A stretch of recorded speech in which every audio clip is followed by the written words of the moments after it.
Hadi başla. Kalkın demeye kadar. Osman'cı abi tuttu. Hamillim. Şişeyim, sigin, maşın bizi sıkıldı onlar. Hamillim gibi tuttu.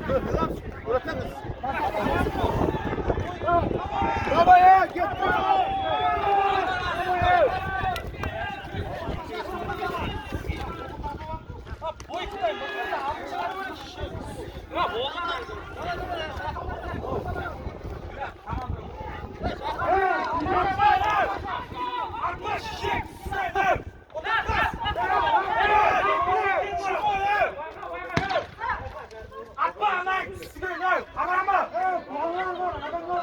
Ya adam var mı yap deme domda.